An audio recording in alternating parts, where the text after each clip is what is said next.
Welcome back to Wake Up America. I'm Melissa Maloney. Well, the war is getting bloodier as we see the Russian forces just 10 miles away from the capital city of Kyiv. Half of the Kyiv's population are now refugees. For more on this, let's welcome in Ukrainian Parliament member Kira Rudik.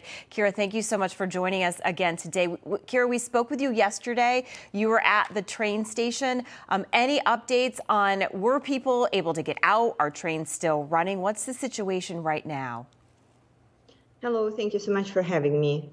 So the trains are able to get out, and there are more refugees coming from the outskirts that have been bombarded by the Russian troops. We also hope that the security corridors and humanitarian corridors from the eastern cities will continue to be operating and will be able to get people out to the western Ukraine. So I was at the train station today as well. We were helping out people to get to the safety, and the massive evacuation continues. Russian forces tonight have been bombarding the eastern cities of Kharkiv, Mariupol, Mykolaiv, etc., and the casualties are massive. We continue making sure that Ukrainian people that need to get to safety will be able to do so. However, there are many people who decided to stay and who are getting ready and who are preparing for a fight. So this is my another concentration to make sure that that though the humanitarian catastrophe is imminent right now, we will be able to build the effective protection for Kyiv and the cities in the east. Yeah, Kira, you mentioned that Ukrainians, they're ready to fight. We've seen women who have never even picked up a gun before. They're ready. Is everyone prepared there?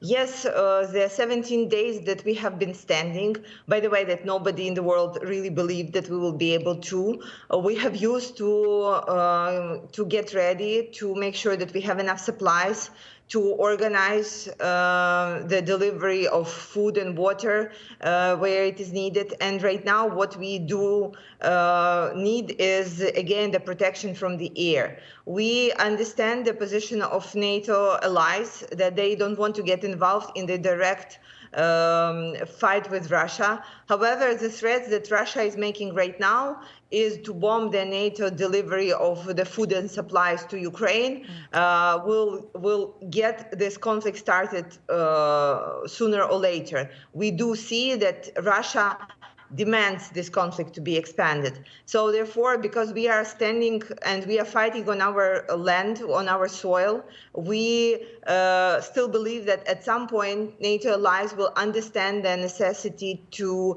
provide us with the Air Force protection, because this is the only way right now to make sure that we have a chance to win this war, not just be like continuously fighting it. Yeah, on the ground, I know, I can't even imagine. Kira, there are cities that they don't have water, they don't have food, they don't have medication. What's the situation in Kyiv right now? Kyiv is standing, it's getting prepared. As our mayor is saying, we are right now like a fortress. This is true. Every single day we're building more and more security and defense systems. And right now we do have enough water and supplies. However, we also understand that Russian forces will be attacking these supplies and these systems at the first step. We are getting ready for a siege. We understand that this is what's going to happen sooner or later, and that's why all the preparations are related to that. The resistance teams are being trained and getting ready to protect the city. However, Russian forces are surrounding the city and trying to take over the entrances and exits. Our goal right now is to make sure that they still don't cut our lifeline. No, I can't even imagine. Kira, I know you're staying there. If the President of the United States is watching right now, what would you say to him? We are extremely grateful for all the help and support that Ukraine has received during the last days. We are amazed of how much and how far the United States were willing to go to help us in our fight, to be allies in our fight. We do need the support from the air. We do need it. It can be called no-fly zone. It can be called jets. It can be called anything. But this is what we do really need. And we are asking, we are pleading, and I am begging on behalf of my people to find a way to supply Ukraine with this necessary Air Force protection. Because we are standing right now not only for our own country, we are standing right now for the whole Europe. Yeah, absolutely. Kira Rudik, we are praying for you and everyone in Ukraine. Thank you so much for joining us, and please stay safe. We appreciate it.